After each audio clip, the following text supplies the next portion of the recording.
gimana?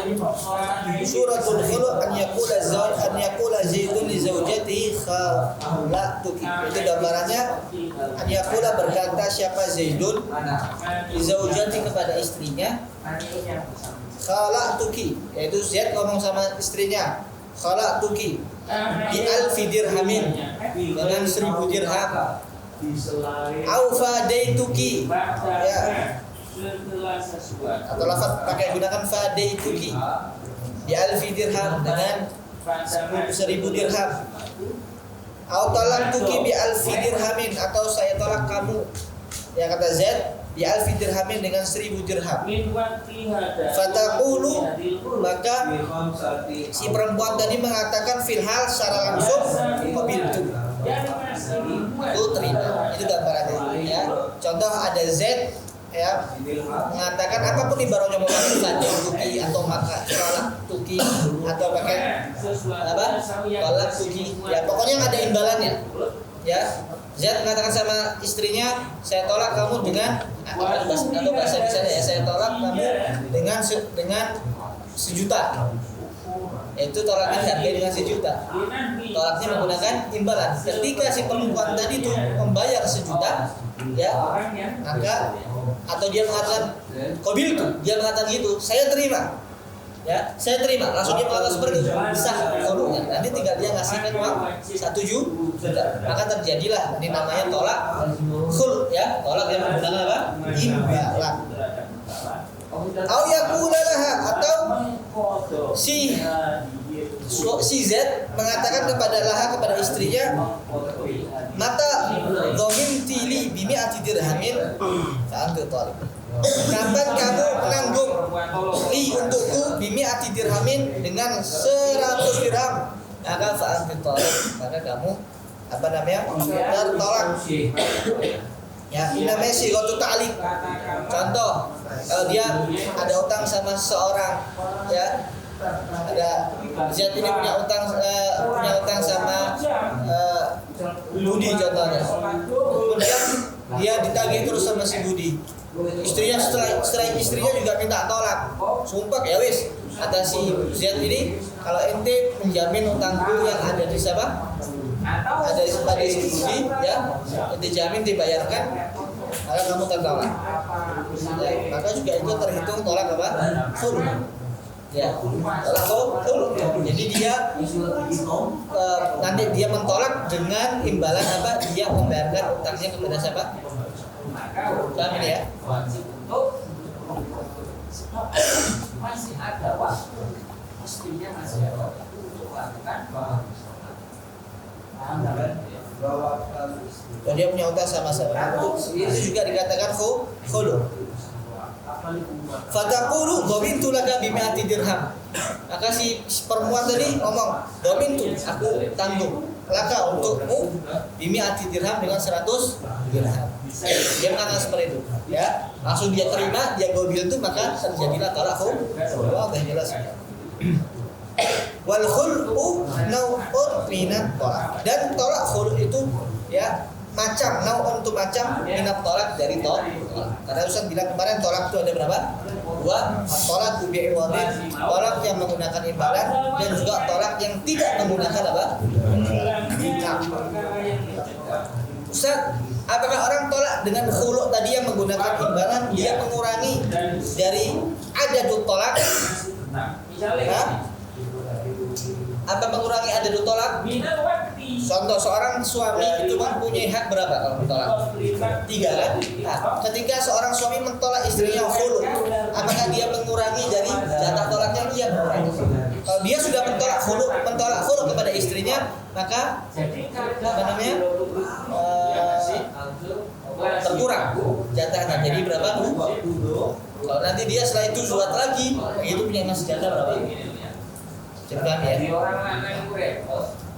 Nah, ya. Mafhum ya. Jadi tolak surahnya tolak bil khulu, dengan seorang suami mengatakan kepada istrinya, contoh Z kata sama istrinya, saya tolak kamu wahai istriku, ya, dengan 1000, atau dengan 1 juta, atau dengan 100 juta, atau dengan mobil Innova. Ya, maka ketika si istri mengatakan mobil, qabiltu, maka jatuhlah tolak khul. Ya. Nah, jadi kalau dari musannif sini mengatakan fataqulu finhal qabiltu, lagi itu gobulnya ya, ketika seorang istri mengatakan qabiltu, lagi itu kan itu bil apa? Bil qaul. Lagi itu bisa menerimanya dengan qaul. Terkadang juga bisa bil fi'il. Ya, bil fi'il.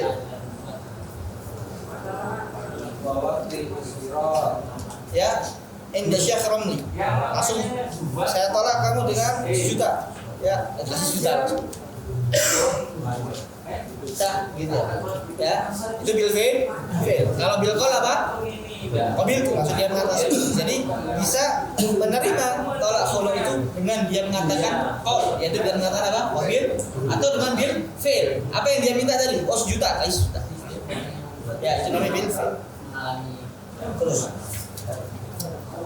al-qismu tsani, yaitu bagian yang kedua, at-talaqu bi ghairi iwad, yaitu tolak yang tanpa menggunakan imbalan. Tolak yang menggunakan tanpa menggunakan imbalan. Jadi kalau ini yang biasa yang terjadi. Orang kalau tolak yang ismul awal, yang bagian pertama itu memang jarang. Dia mentolak tapi minta imbalan. Itu jarang gitu ya. Nah, ini yang tolak yang sering terjadi nih. Tolak ya, tapi tanpa ada imbalan. Langsung dia mentolak begitu aja tanpa ada imbalan. Z mengatakan kepada istrinya, ya saya tolak kamu, contoh begitu. Ya, tanpa ada imbalan. Ini sering terjadi. Ini sekarang pembahasan kita sekarang. Ya. Tetap tolak ya, tolak bi ghairi iwad sama itu sah jika datangnya dari suami, harus zaunya. Kalau orang lain bisa mentolak istrinya, bukan istrinya kok. Ya, yang bisa mentolak istri ya suami yang harus zaunya. Kedua harus berakal, Orang gila dia zuhud sama orang gila. Boleh nggak? Boleh ketika ada masalah. Tadi sudah kita bahas kan? Ketika ada masalah boleh nggak zuhud sama orang gila? Boleh. Apalagi seorang dokter mengatakan iki lek tak zuhud no iki waras. Boleh kan? Nah, tapi untuk mentolaknya nggak bisa. Kenapa? Karena tolak itu sah jika datangnya dari orang yang berakal. Yos, sabar begini. Nggak bisa mentolak. Kalau mukhtar, harus mukhtar tanpa dipaksa. Ya. Kalau seumpamanya dia dipaksa tolak dengan paksaan, nggak sah. Kalau tolak dengan bisa. Bahwa dari tolak ini yang tanpa ada imbalan ismani, ada 2 bagian. Shorihun, yaitu shorih yang jelas, lafadznya ini memang jelas. Wa kinayatun, wa kinayah, dan lafadznya ada yang kinayah. Jadi ketika mentolak istrinya, lafaz tolak ini ada sorry, jelas. Memang lafaznya ini jurus ke tolak, tidak jurus ke yang lain. Kinayah, lafaz kinayah itu lafaz ya yang masih ada kemungkinan jurus ke lain. Contoh ini, seperti seorang suami mengatakan, ya, Z mengatakan sama istrinya tolak tuki, langsung dia mengatakan seperti itu. Z mengatakan saya tolak tuki, gitu. Jelas nggak itu untuk tolak? Jelas. Apa tolak tuki ini untuk apa? Untuk apa? Untuk ada ihtimal makna ke lain? Nggak ada. Itu namanya sorry, jelas. Maka yang wajib dikodok ya. adalah sholat sama Si Z ngomong sama istrinya, saya ceraikan kamu. Jelas ya itu? Jelas. Tapi kalau lafadznya kinayah, itu masih ada jurus lain. Misalnya, seperti apa contohnya nih? Ulang ngomong-ngomong. Ulang ngomong bapak. Ada 2 kemungkinan. Kemungkinan apa? Tolak, memang dia nggak mau lagi, suruh pulang. Ada kemungkinan suruh pulang aja. Iya nggak? Nah ini hukumnya berbeda kalau seperti itu. Hukumnya berbeda. Jadi paham ya? Kalau sorry, memang lafadznya apa? Jelas. Maka dia wajib. Ya. Kalau kinayah apa? masih ihtimal bisa makna lain. Ya, yahtamilu tolak wa ghairuh. Bisa mencakup maknanya ketolak sama selain tolak. Itu namanya kinayah. Terus gimana Ustaz? Kalau lafaz sharih ketika dia ucapkan walaupun fi halatil ghadab, ini sering, sekalipun dia dalam keadaan marah. Marah dia ini. Sampai gak bisa menahan amarnya, dia lontarkan lafaz tolak, jatuh. Makanya ada orang malah, Ustaz ada ini nolaknya lagi dalam keadaan marah, gak ke kontrak, jatuh. Jatuh. Talak istrinya hatta dan kador. Makanya ketika kalian besok ada cekcok dalam rumah tangga, ada cekcok dalam rumah tangga, yo, terus katanya teman-teman, berdua, ojo deh Pak. Ente yang laki, ente kan butuh agli, ente mempunyai akal yang lebih dewasa, ya. Jangan ente mentang-mentang ente lebih tua, ente lelaki, terus enak-enaknya jangan. Ente harus pikirkan keluarga. Ya. Ini juga harus bisa kasih tahu sama istri kalian sebelum pertama kali ketemu itu kan, tidak tolong anak ini orangnya jangan minta, kalau anak marah tidak usah jawab. Nanti setelah itu kalau anak udah minta maaf sama ente. Dan ente jangan malu kalau minta maaf. Tadi kalau udah cocok barang sudah gini, iblis ngamuk api, ini api juga. Seso anteman-teman. Ya, takutnya terjadi. Ahsan, ketika ente udah marah, ya kalian yang lelaki harus bisa jadi ayat. Kalian tenangkan pikiran. Wudu, ya termasuk wudu itu bisa menurunkan apa? Amarah, kan ibarat amarah ini kan datang dari syaitan. Syaitan kan dari api. Karena air wudu insyaallah reda. Untuk tambah buket no. Ya, sabar. Kalian soalnya harus bisa lelaki itu kenapa kok seorang ini ada di tangannya seorang laki-laki? Karena orang laki-laki itu bijak, masih bisa menggunakan akalnya. Dia itu mikir kalau mau melakukan, ya kan? Tapi kalau perempuan, banyak aja perempuan sekarang, ya, yang mereka berani meminta tolak sama minta tolakkan aku, bang, tolakkan aku kak, tolak berani minta seperti itu. Kalau seumpama hak tolak ini diberikan pada perempuan, banyak mungkin orang yang terjadi perceraian itu banyak terjadi perceraian. Ya. Oleh man sa'alat tolak, ya, man sa'alat tolak, wa fi ma'na hadis man sa'alat tolak min zauj, ya, fa alaihi fa haramun 'alaiha raihatul jannah. Barang siapa seorang perempuan dia berani meminta tolak, ya, kepada suaminya min ghairi ba'sin, tanpa ada hajat, ya, tanpa ada hajat dia meminta tolak, fa haramun 'alaiha raihatul jannah, maka haram bagi perempuan tadi untuk mencium bau surga. Tapi yang tidak memintanya tanpa ada apa? Tanpa ada apa? Alasan, tanpa ada hajat. Termasuk alasannya apa? Dalam bin Ruslan, ya, disebutkan di kitab Uqudul Jen. Termasuk dari hajatnya, contohnya kalau suaminya ini sering nukui doi, suka mukuli, mecuti, dizalimi. Kalau minta tolak seperti itu tidak apa-apa, karena ada hajat. Ya. Tapi kalau tanpa suaminya, masya Allah, nafkahnya digini, cuma kenapa kok minta tolak? Subuh subuhnya ditanyai terus soalnya tak mau di sholat subuh. Sumpah orang seperti itu yang meminta, orang perempuan yang minta tolak sama suaminya tanpa ada hajat, haram bagi dia raihatul jannah, mencium bau surga. Ya.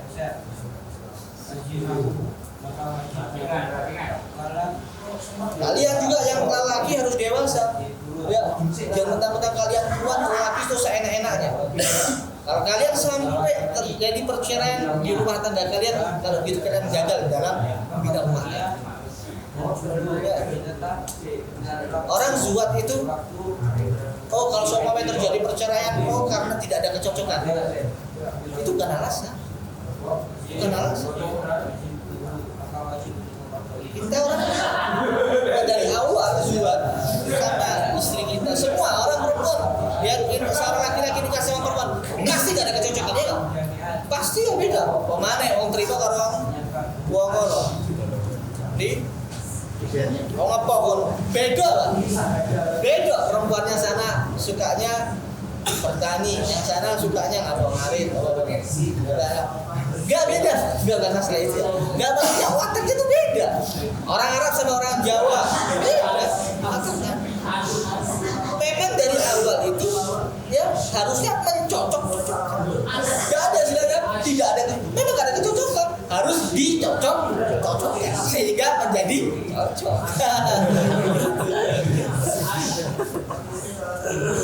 Itu alasan kayak artis-artis ya. Kenapa kok sudah tidak ada kecocokan? Gagal.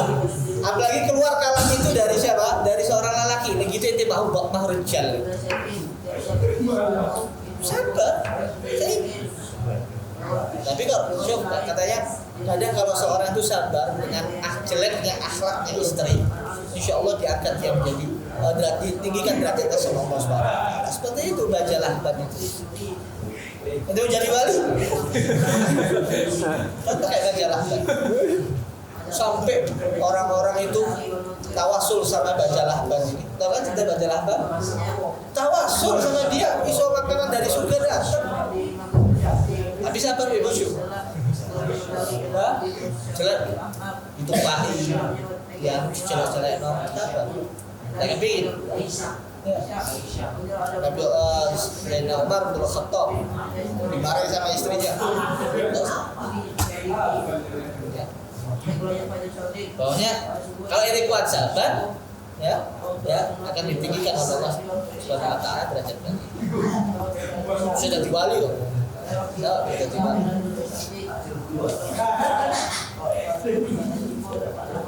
Tapi aku cewek asli. Kalau bocor-bocor sih kan lo. Waduh, bro.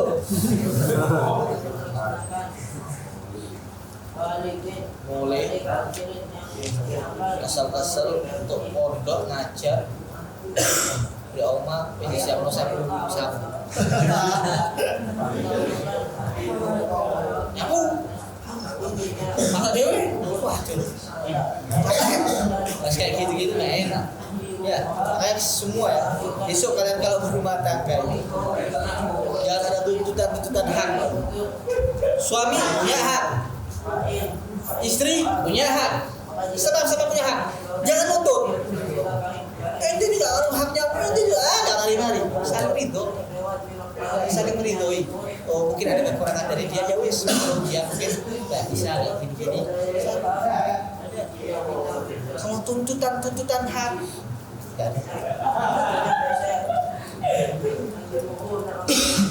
Kalau juga tuntutan hak ya, si istri ngomong, Mas, masa dewe kok Mas? Mbak dewe, ngepel dewe kan itu kewajibanku. Terus kewajibanmu apa? Kakak kok. Ya nggak wajib itu. Masak, bersih rumah, nggak wajib. Terus kalau suaminya, ini ya sudah, ente nggak usah keluar rumah sama sekali. Setiap ente keluar tanpa izin saya, dapat laknat dari para malaikat. Enak nggak gitu? Enak. Tuntutan apa? Ente di rumah, tok nggak boleh keluar sama sekali. Diam, koyok manuk siti. Sekalian, wah siti saya bantu. Sangkar kayak guru disangkar kayak sama teman-teman. Diam di situ. Ayo. Kalau tuntutan hak, saya kemana? Enak nggak? Ya enak. Saling meridhoi. Ya, jangan selalu merasa ini laki-laki. Jangan. Ada, ya kita orang bukan terlalu membebaskan ya. Kadang salah. Depresi. Oh, jangan keluar. Paling tidak kalau mau keluar sama inti. Kanterin mau kemana? Ya, mau ke Batu jalan-jalan healing. Ayo, kanterin. Enak hidup kayak gitu. Saling ridho